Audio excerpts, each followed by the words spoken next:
What's going on, YouTube? When people decide to buy a compact luxury SUV, many times the default choice lands on the BMW X3. It has a reputation for providing loads of luxury, German driving dynamics, and enough space for most purposes. Because of that, it's easily the best seller in the segment. But there's a lesser known option whose popularity has been growing in recent years, the Genesis GV70. This newcomer has only been around for a few years, but in many ways it's challenging the major German players. So, should you go with the sales king all-new BMW X3, or the newcomer, the refreshed Genesis GV70? Let's dive in and find out.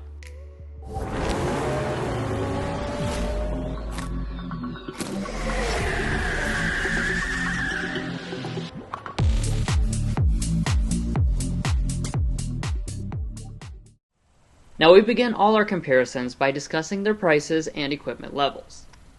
Beginning with the all-new X3, we have a nicely optioned 6-cylinder model. The price doesn't increase much versus the last generation, so its all-in price is $70,825. Moving to the refreshed Genesis GV70, we also have the loaded example known as the Sport Prestige. With its equivalent 6-cylinder powertrain, we come to a grand total of $72,225. By the way, if you want to get the best price from local dealerships and access to invoice pricing info for these two models or any vehicle, we have a tool on our website to do just that. It's a great resource for shopping, so be sure to check the link in the description for more info. If you're new to our comparisons, we conduct them objectively. We've done our best to weigh the points awarded throughout in major and minor categories. And towards the end, we'll revisit that price difference in the value section, as well as discuss reliability and resale value. But without further ado, let's go ahead and get into it. For years, BMW was known for making very evolutionary changes to their product designs, but that certainly hasn't been the case recently. The new X3 has a bold design, inspired by the latest BMW concept vehicles. And by reading all your all's comments, we have seen it generate strong opinions. Meanwhile, the Genesis takes a more classic luxury approach, going for an elegant design theme. It also receives some updates for 2026.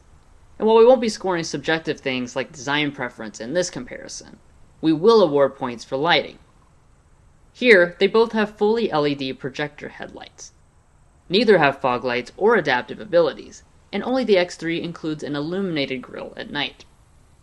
Checking out the sides, the X3 gets larger after the redesign, which makes it about 2 inches longer than the GV70. We will see later on if that makes a huge difference when it comes to interior and cargo space. But for now, know that they both have nice looking 20 and 21 inch alloy wheels in the BMW and Genesis respectively. Around back, just like the front, the X3 goes for a much bolder look, and the Genesis favors a refined design. Outside of design, both have fully LED taillights, spoilers, and exposed exhaust tips. The wipers are exposed on both as well, and if towing matters to you, the BMW has a whopping 32% advantage. Now heading on to some of the other features, both of them have heated, power-folding, auto-dimming mirrors with blind spot monitoring. Only Genesis includes the auto-dimming on both sides, and as far as the other active safety features, they have you covered. They include all the advanced systems plus highway assistance that can even change lanes for you. Past that, their warranties differ quite substantially. Genesis, in an attempt to gain new customers, gives you the best luxury car warranty out there. It has significantly longer basic and powertrain warranties, but regardless, both include 3 years of complimentary maintenance. We're just warming up here, so now it's time to head to the more important interiors. But first, if you're new here, we're brothers and we've been reviewing cars since we were 12 and 16. We started young, and since then we've reviewed over 2,000 cars at every price point. And if you want to know about all the latest and greatest rides, then make sure to subscribe to be a part of our Car Confections family. Let's learn a lot and have some fun with all the newest cars. Approaching the vehicles, both of course have smart entry systems, and digital keys to enter as well. Their fobs are premium feeling and have remote start built in. Plus, the Genesis has additional buttons for the remote smart park system. By the way, BMW offers a system like that in the app, but it requires extra options. To open up the doors, just grab or pull up on the door handles.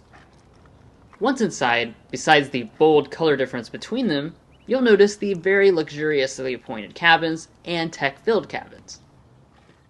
That luxury starts with the seats, which are wrapped in premium Nappa leather in the Genesis, or a still realistic feeling faux leather called Vengeance on the new X3. They also have premium stitching details, and, as expected, both seats are highly adjustable with thigh extension, bolster adjustment, and even four-way lumbar. They are also heated and ventilated with memory, but only the Genesis includes power thigh extension and even driver's side massage. But now that we've climbed inside, we can discuss the major point category of cabin materials. The new X3 used to have a very high quality cabin, but its new unconventional design trades traditional materials like wood or aluminum for lots of advanced lighting. Because of that, the Genesis pulls ahead with a full leather door trim, leather across all the dash, a suede headliner, and extensive use of carbon fiber trim. Simply put, it feels like a more special place inside, which is very important for luxury SUVs like these.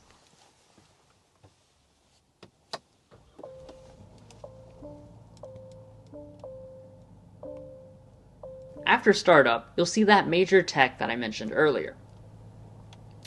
The new X3 moves to a 12.3-inch digital gauge cluster, and the Genesis utilizes part of its massive 27-inch OLED screen for the gauges.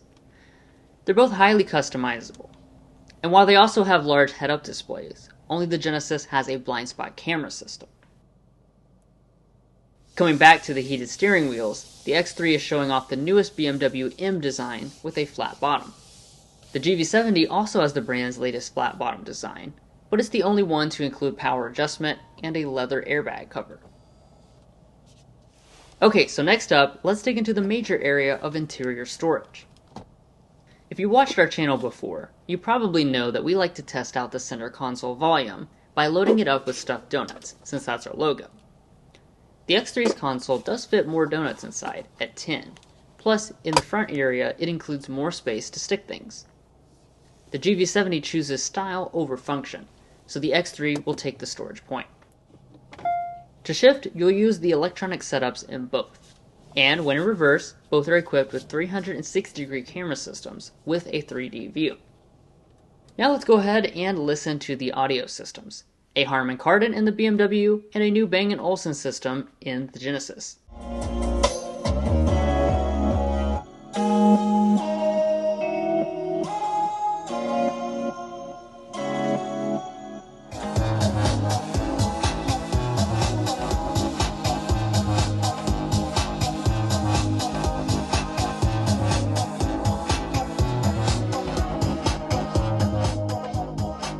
While they have the same speaker count, the Genesis has richer audio quality, plus metal speaker grills. Moving on to climate controls, the X3 has a dual zone setup, while the GV70 adds another zone for the rear occupants.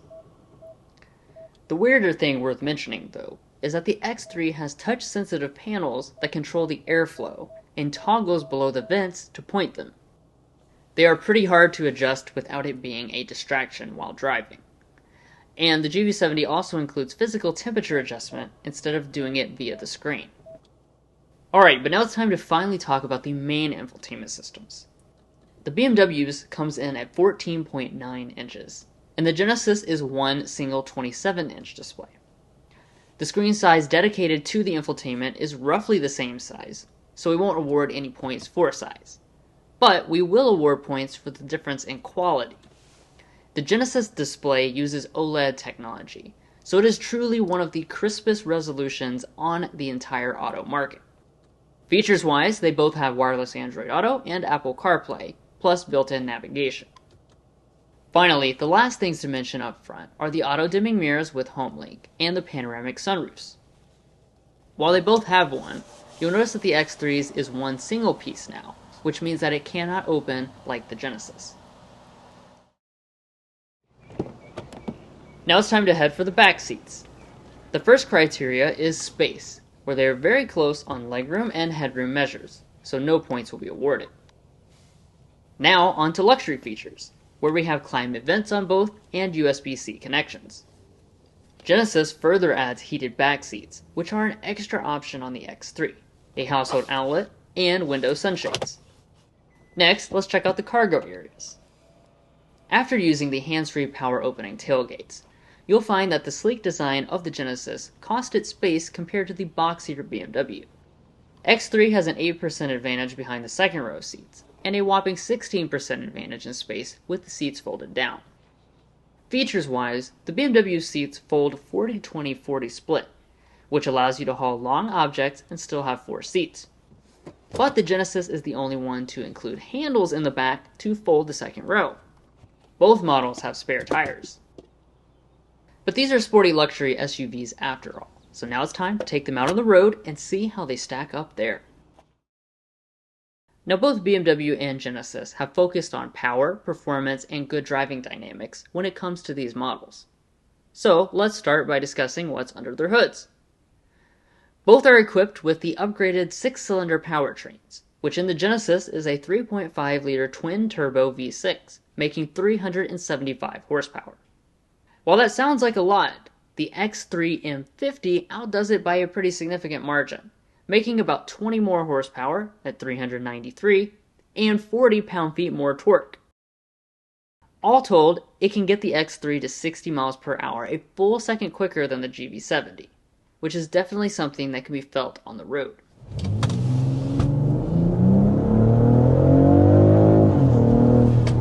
Whew. All right. There we are with a quick little jolt of acceleration in this X3 M50. Not M50i. I remember this time. So, when it comes to this next generation X3, thankfully, the powertrains are very similar to the outgoing generation, but they're also enhanced for this model year.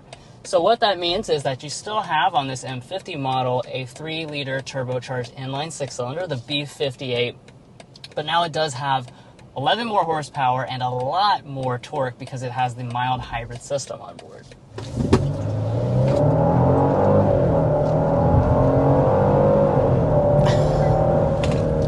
Whew, all right. That was 60. So, of course, as we talked about, we've got the 3.5-liter twin turbocharged V6 engine on this model. And it continues on unchanged for 2026. That being said, it still makes very healthy horsepower figures. We're looking at 375 horsepower. So both models have all-wheel drive and 8-speed automatic transmissions that are very smooth in normal driving. They can also shift more aggressively when you go into sport mode via the paddle shifters.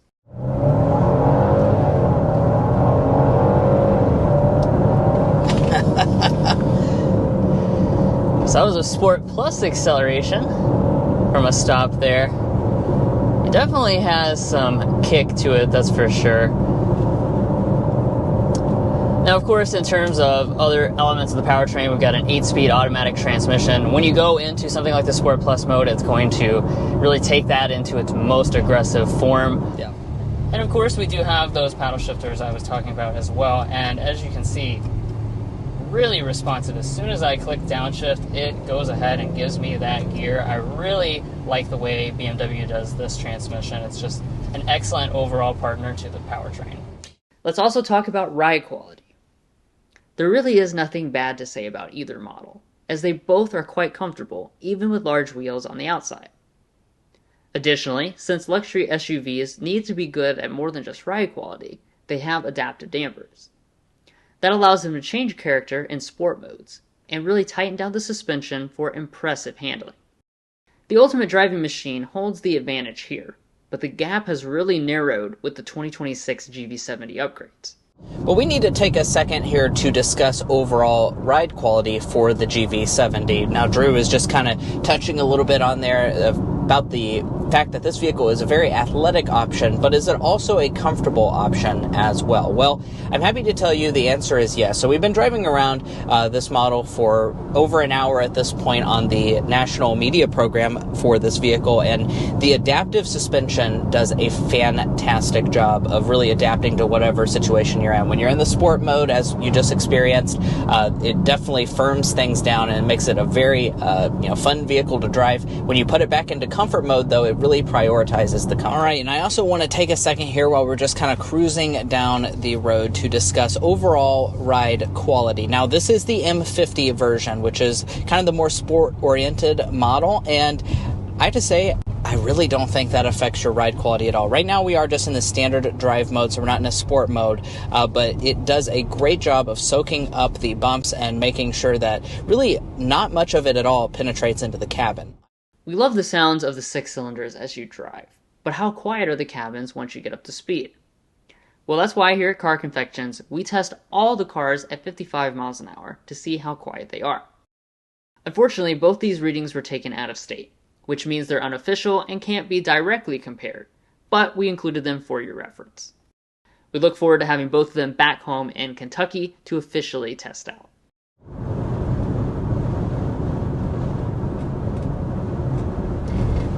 .5 decibels is what we are sitting at.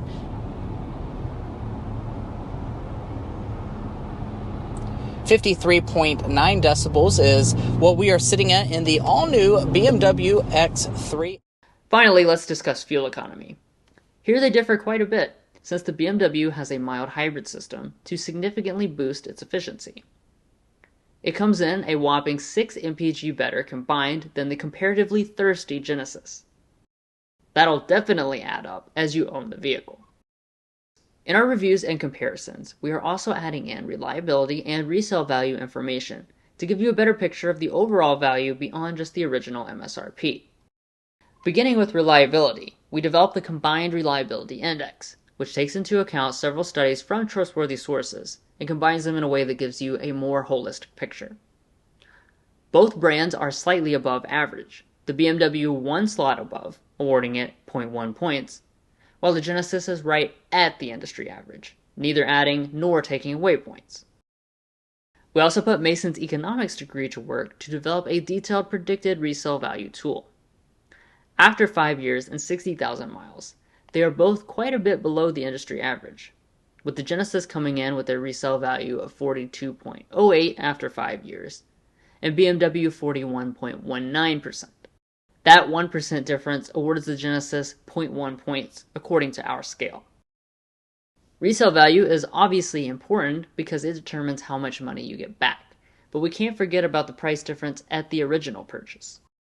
It's not in many comparisons that a BMW is less expensive than the rival, but in this case the GV70 is actually $1,400 more expensive. To compensate for that price difference, we'll award a half point per $1,000 of difference, or a half point to the BMW. Finally, I want to mention that BMW has a nationwide network of well-established dealerships, while Genesis is in the process of opening up their own dedicated stores. As of last month, the count is 68 dedicated Genesis dealerships in the US. We have one in our local area, and it is absolutely beautiful and very luxurious. But in many regions, you would still purchase and service your Genesis at a Hyundai dealership. If that matters to you, check your location. I want to emphasize that if money, reliability, or resale value matters less to you personally, feel free to disregard these points. And if you'd like to check out all our data about reliability and resale values, as well as learn about our methodology, make sure to head over to carconfections.com/resale and /reliability. Buying a car is a big decision, and this is a great place to compare all the makes that you might be cross-shopping. So there you have it. Another hot luxury compact crossover battle is in the books. But let's recap a little bit here with some pros and cons so that you can determine which one should be your personal winner based on what's most important to you.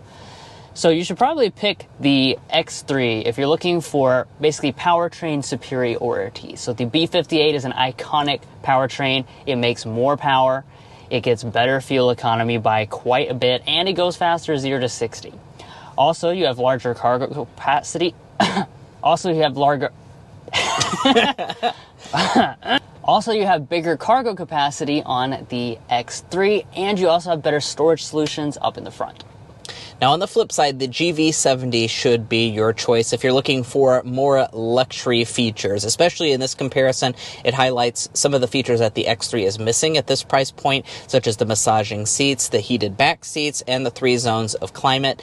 Additionally, it's going to have more luxury materials inside of the cabin. You have leather really from top to bottom. It is, I think, the best cabin in the entire segment. You have things like a suede headliner as well.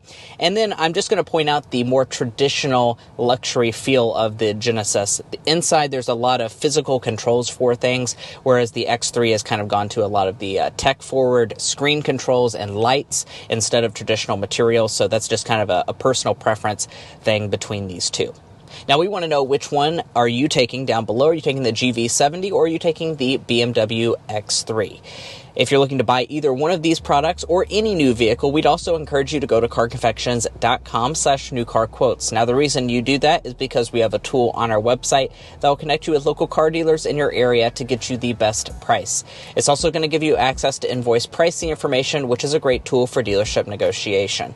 Once more, you can find that in our video description, and we also have a pinned comment at the top of this video. And guys, thanks so much for tuning in. If you'd like to see more comparisons like this, we'd encourage you to subscribe down below. We have a lot of fun on this channel, and I promise you won't want to miss out, and we also have a lot of really cool car reviews. If you're already part of our family, thank you so much for your continued support, and we'll catch you next time as we sample more of the latest automotive delicacies.